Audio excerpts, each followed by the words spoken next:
Vamos então dando continuidade aqui aos trabalhos, passar a palavra para o representante do movimento Brasil Agro Verde e Amarelo, o nosso amigo Jefferson. Jefferson Rocha é o próximo aqui inscrito, isso mesmo. Ok, muito bom dia a todos. Obrigado, Alex. Obrigado, Lúcio Mauro. A todos aqui que compõem essa seleta mesa pelo convite. Sou Jefferson Rocha, produtor rural, advogado. Sou de Santa Catarina. Um dos idealizadores e hoje também um dos coordenadores do Movimento Nacional Brasil Verde e Amarelo. Uma iniciativa que tomamos em 2017 por conta de uma intervenção desastrosa do Supremo Tribunal Federal em nossas vidas, né? Um julgamento do STF que nos trouxe uma dívida bilionária chamada FunRural. Quem tiver curiosidade, Google, dê uma pesquisada para verem a injustiça que foi esse caso, né? Por 2 ocasiões, a Suprema Corte havia julgado um caso tributário 11-0, dizendo que um tributo era inconstitucional. Do dia para a noite, por conta de interesses evidentemente escusos de um monopólio da proteína animal, que começa com J, tem um B no meio e termina com S, nós perdemos um julgamento por 6-5. Então, o produtor passou a entender que a sua vida era tutelada por conta de movimentações no Supremo, movimentações na sua política, etc. E, a partir daquele mal, nós criamos um grupo. Então, eu acho que esse ditado que diz que há males que vêm para bem, o caso do FunRural acabou unindo a agropecuária nacional. Várias entidades, eu, na época, era um dos diretores de uma entidade chamada Andaterra, uma entidade que ajudei a criar em 2006, UDR, Voz do Campo, várias entidades se uniram por conta desse problema e acabamos formando um grupo. E esse grupo cresceu demais. Começamos com 3 entidades, hoje somos mais de 300 entidades, entre sindicatos rurais, cooperativas, movimentos. E o que era também um núcleo apenas do agro se tornou um núcleo também de toda a sociedade civil. Hoje nós temos integrantes que transcendem aí as porteiras. Mas o que eu quero colocar aqui para vocês hoje, fiz essa breve apresentação. Bom, também fizemos parte de vários movimentos de rua, né, junto com a Marcha da Família, né, em 15 de maio, mais de 100 mil produtores em Brasília. Aquela ocasião foi muito importante, muito bacana. Mas o que eu quero dizer para vocês é o seguinte, acho que para que seja produtiva essa minha participação hoje aqui, primeiro eu vou colocar em levar em conta e que está acontecendo nesse exato instante e é de um risco enorme para o país e para o mundo. O Brasil hoje tem aproximadamente 5 milhões de famílias que trabalham a agricultura, que vivem no meio rural. Essas 5 milhões de famílias alimentam aproximadamente 1,5 bilhão de pessoas. O Brasil já é o celeiro do mundo. Até 2027, isso são dados do Departamento de Agricultura dos Estados Unidos, até 2027 nós teremos que aumentar a nossa produção em 40% para fazer frente à demanda. Ou seja, nós estamos vivendo uma crise alimentar. Ninguém se dá conta disso. Crise alimentar esta causada por quê? Por uma série de restrições ao nosso direito de propriedade. Nós não podemos desenvolver a agricultura que queremos no espaço que temos, porque existem legislações que nos impedem. E eu não falo nem... Exatamente. Eu não falo nem na questão ambiental. O Brasil preserva 60% de suas florestas. No sul do país, nós respondemos por 20% de toda a propriedade privada tem que ter a reserva legal. No norte, até 80%. Mas nós temos um problema chamado questão indígena e quilombola. A questão indígena, ela serve, e agora nós estamos vendo de uma forma muito clara, e por essa a minha preocupação, o Brasil tem a 3ª maior reserva de potássio no mundo. Para produzir qualquer coisa, produzir soja, lá em Campos Novos, lá em Santa Catarina, nós precisamos de 3 macronutrientes. Nitrogênio, fósforo e potássio, além dos micro, que são vários. Mas esses 3 são os principais. O nitrogênio, por conta de uma tecnologia 100%, né? Nós temos uma tecnologia 100% desenvolvida pela Embrapa, que é o Bradyrhizobium, que é uma bactéria, veja bem que interessante, uma bactéria que é colocada na semente e ela consegue captar o nitrogênio que está na atmosfera e fixar na raiz. Olha que bacana. Então nós não usamos nitrogênio químico para produzir soja, só para produzir milho. Isso é só um dado interessante para vocês depois, se tiverem curiosidade, pesquisarem. Fósforo e potássio.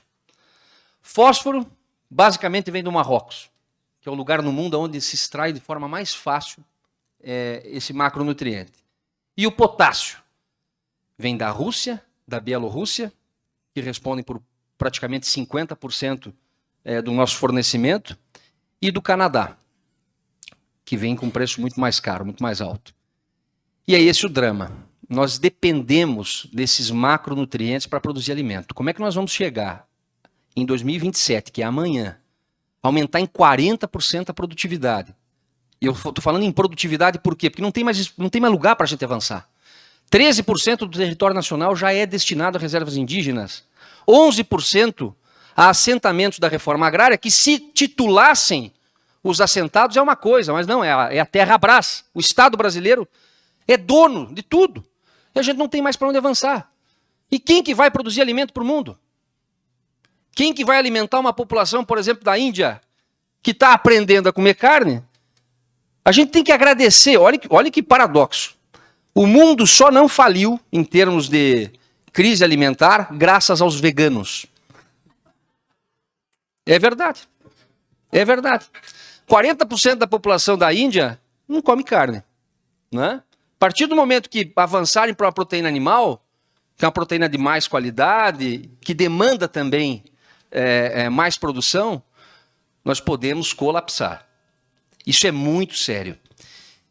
E a nossa dependência pelos insumos de fora. Por que o Brasil depende em 95% do potássio que vem da Rússia, da Bielorrússia e do Canadá?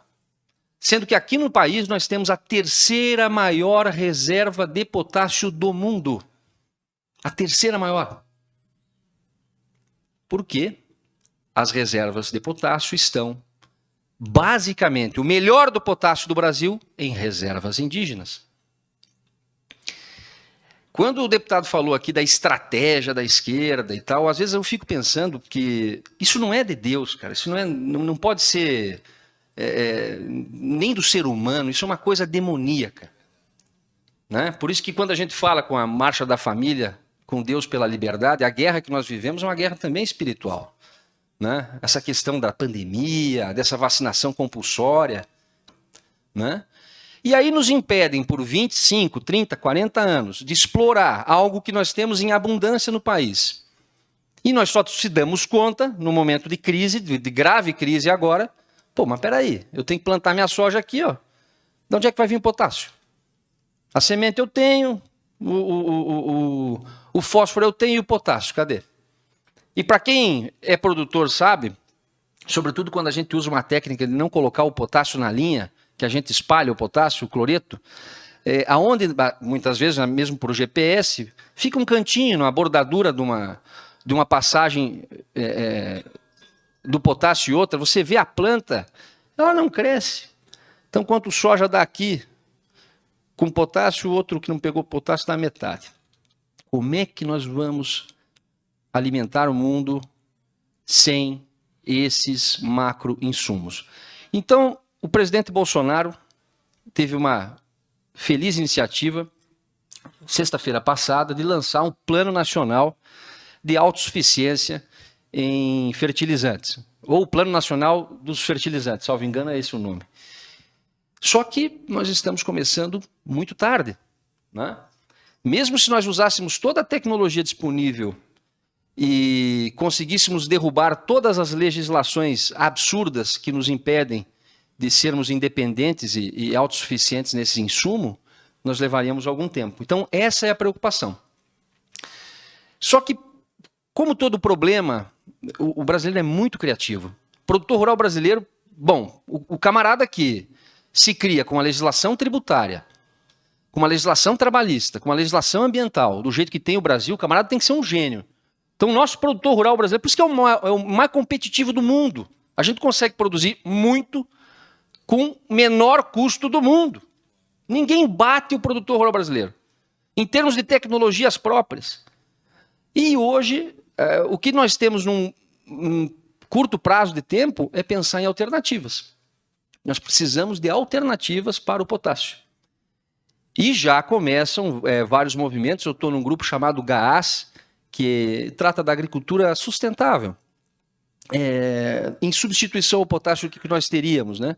Então, isso tudo é um problema muito sério, muito grave, que ele não repercute muito na mídia, talvez é um pouco complexo das pessoas entenderem, mas é um dos principais desafios que hoje o nosso movimento Brasil Verde e Amarelo encontra dentro do meio rural. Nós temos o desafio da demanda e precisamos de oferta desses nutrientes para poder produzir. E aí entra aquela questão macro, né? Agora indo para a prática, né? Todo esse ideal. Dentro do movimento, nós tivemos a iniciativa de fomentar candidaturas. Agora vamos falar em 2022, porque não adianta a gente ficar discursando, e também, deputado, me perdoe, mas a gente está cansado de movimento de rua. Não adianta, tia. A gente fica lá, faz movimento e tal, mas não acontece nada. Se não tiver mandato, movimento sem mandato não é nada. É absolutamente nada. E aquela leva que veio em 2018, com raríssimas exceções, e aqui está uma delas, os deputados de pau de selfie, de WhatsApp, de Instagram, sabe, com discurso oco, com a mente vazia. E o pior é que vão ser campeões de votos. É isso mesmo que o deputado falou agora. Essas estrelinhas aí não têm a mínima consciência do que está acontecendo. E agora também entrando no campo político. Isso é culpa nossa, tá? Nós temos uma bancada chamada Bancada Ruralista, que é a mais esquerda de todas. Não se enganem. O atual presidente da Bancada Ruralista, que é um parlamentar do Paraná, ele entrou na política como suplente da Gleisi Hoffmann. Aí um indivíduo desse representando a agricultura. Culpa de quem? Dos trouxas aqui. Dos produtores que ficavam pensando em tecnologia, pensando em aumentar a produtividade, pensando em ser campeões no que fazem, da porteira para dentro, esquecendo-se da porteira para fora. Então aquele problema em 2017 nos fez acordar. E hoje, olha só que coisa interessante, eu estou aqui em São Paulo, depois às 21 horas eu pego um voo para Cuiabá, tomo um carro, vou a Sinop, para amanhã nós vamos filiar um camarada que é uma das maiores lideranças do agro brasileiro, chamado Antônio Galvão, que vai lançar sua pré-candidatura ao Senado da República pelo estado do Mato Grosso. Não é? E outra, do lado da esquerda sempre tem um grande capitalista financiando. E no Mato Grosso tem uma víbora lá chamada Blairo Maggi. Não é? Assim como os irmãos Joesley, podem me processar que eu não tenho problema nenhum. Assim como os irmãos Joesley, que tem uma prática de quebrar os concorrentes, os pequenos e médios, e comprarem tudo. Então esse monopólio que tem na proteína animal, que tem que ser combatido, é o mesmo monopólio que está se fazendo nas adquirentes de produção, nos fornecedores de insumos. Então quebrar essa revolta de Atlas que está acontecendo hoje na agropecuária nacional, me faz aqui anunciar para vocês que nós temos 42 candidaturas, 2 senadores, 2 candidatos ao Senado e outros 40 a deputado federal. Nós vamos lançar candidatos em cada estado produtor desse país. Tem estado que vai ter 2, até 3 candidatos a federal. Ocupar o espaço, poxa vida. Eu mesmo em Santa Catarina estou assumindo um partido político. Um partido que era de esquerda. Era de esquerda. E por uma ocasião, deu um problema jurídico lá, surgiu, vamos assumir. Nada de falar de... Bom, aqui a gente está pregando para convertido, né? Mas o meu objetivo, o objetivo do Verde e Amarelo, é pregar para aqueles que ainda não estão convertidos. É pregar para aqueles que ainda, exatamente, que ficam elogiando o Estado, e o produtor também tem culpa no cartório. Porque quando acontece alguma coisa, mas tem que o Estado me socorrer. Mas tem que o Estado fazer aquilo. A gente concorre com uma agricultura no mundo altamente subsidiada, a nossa não tem nada de subsídio. E vamos acabar com aquele papo furado, né? Vem o governo, anuncia 200 bilhões para a agricultura. ele está deslocando dinheiro que os bancos têm por obrigação na lei emprestar, não é a fundo perdido, é empréstimo.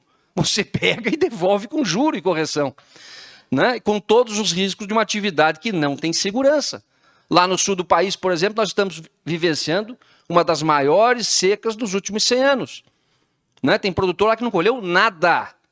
É uma atividade a céu aberto, não tem garantia nenhuma.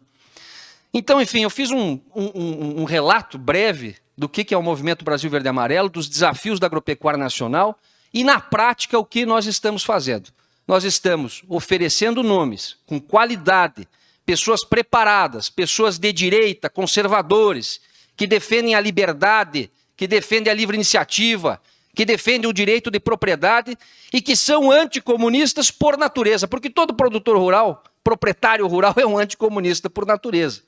E nós vamos combater com muita força o comunismo no Brasil, a partir agora dessas candidaturas, e vamos ocupar um espaço que nos pertence.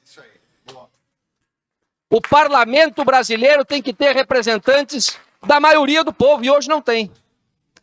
E o nosso objetivo é esse, é tentar quebrar esse sistema.